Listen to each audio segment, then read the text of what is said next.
ಈ ಹುಡುಗಿ ಒಂದೇ ಒಂದು ಹನಿ ಬ್ಲಡ್ ಇಂದ ನೂರಾರು ಮೆಡಿಕಲ್ ಟೆಸ್ಟ್ಗಳನ್ನ ಮಾಡ್ಬೋದು ಅಂತ ಹೇಳಿದ್ಲು. ಅವಳ ಮಾತನ್ನ ನಂಬಿ ಇನ್ವೆಸ್ಟರ್ಗಳು ನೂರಾರು ಕೋಟಿ ಇನ್ವೆಸ್ಟ್ ಕೂಡ ಮಾಡಿದ್ರು. ಅವಳ ಕಂಪನಿ ವ್ಯಾಲ್ಯೂಯೇಷನ್ $9 ಬಿಲಿಯನ್ ತನಕನೂ ತಲುಪಿತ್ತು.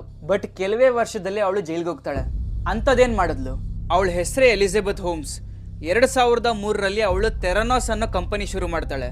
ಅವಳ ಕ್ಲೇಮ್ ಏನಂದ್ರೆ ಒಂದು ಚಿಕ್ಕ ಫಿಂಗರ್ ಪ್ರಿಕ್ ಬ್ಲಡ್ ಸ್ಯಾಂಪಲ್, ಆ ಸ್ಯಾಂಪಲ್ನ ತಗೊಂಡು ಅದರಿಂದ ನೂರಾರು ಟೆಸ್ಟ್ಗಳನ್ನ ಮಾಡ್ಬೋದು ಅಂತ. ಆ ಟೆಕ್ನಾಲಜಿ ಏನಾದ್ರೂ ನಿಜ ಆಗಿದ್ರೆ ಇಡೀ ಮೆಡಿಕಲ್ ಇಂಡಸ್ಟ್ರಿನೇ ಬದಲಾಯಿಸ್ತಾ ಇತ್ತು.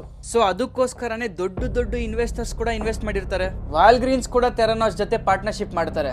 ಬಟ್ ಕಂಪನಿ ಒಳಗಿರೋ ಟೆಕ್ನಾಲಜಿ ಬಗ್ಗೆ ಸುಮಾರು ಜನ ಪ್ರಶ್ನೆ ಮಾಡಕ್ಕೆ ಶುರು ಮಾಡ್ತಾರೆ. ಸೊ ಇನ್ವೆಸ್ಟಿಗೇಷನ್ ಕೂಡ ಶುರು ಮಾಡ್ತಾರೆ.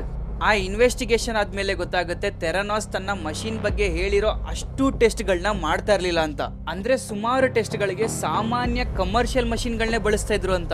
ಇನ್ನೂ ಶಾಕಿಂಗ್ ವಿಷಯ ಏನಂದ್ರೆ ಇನ್ವೆಸ್ಟಿಗೇಟರ್ಸ್ಗೆ ಈ ಕಂಪನಿ ದೊಡ್ಡ ಮಟ್ಟದ ಹಣ ಸಂಪಾದನೆ ಮಾಡ್ತಾ ಇದೆ ಅಂತ ಹೇಳ್ತಾರೆ. ಬಟ್ ಆಕ್ಚುಯಲ್ ರೆವೆನ್ಯೂ ಹೇಳಿದ್ದಕ್ಕಿಂತ ತುಂಬಾನೇ ಕಡಿಮೆ ಇತ್ತು. ಅದಾದ್ಮೇಲೆ ಥೆರನಾಸ್ ವಿರುದ್ಧ ಫ್ರಾಡ್ ಕೇಸ್ ಹಾಕ್ತಾರೆ. 2018ರಲ್ಲಿ ಕಂಪನಿ ಕಂಪ್ಲೀಟ್ ಆಗಿ ಮುಚ್ಚೋಗುತ್ತೆ. 2022ರಲ್ಲಿ ಎಲಿಜಬೆತ್ ಹೋಮ್ಸ್ ಇನ್ವೆಸ್ಟಿಗೇಟರ್ಸ್ಗೆ ಫ್ರಾಡ್ ಮಾಡಿರೋದ್ರಿಂದ ಗಿಲ್ಟಿ ಆಗ್ತಾಳೆ. ಅಂದ್ರೆ ಜೈಲ್ಗೆ ಹೋಗ್ತಾಳೆ. ಅವಳಿಗೆ 11 ವರ್ಷ 3 ತಿಂಗಳುಗಳ ಕಾಲ ಜೈಲ್ ಶಿಕ್ಷೆ ಆಗುತ್ತೆ. $9 ಬಿಲಿಯನ್ ವ್ಯಾಲ್ಯೂ ಇರೋ ಕಂಪನಿ ಫೈನಲ್ ಆಗಿ ಮುಚ್ಚೋಗುತ್ತೆ. ಒಂದೇ ಒಂದು ಸುಳ್ಳು ಎಲ್ಲಾನು ಬದಲಾಯಿಸ್ಬಿಡುತ್ತೆ.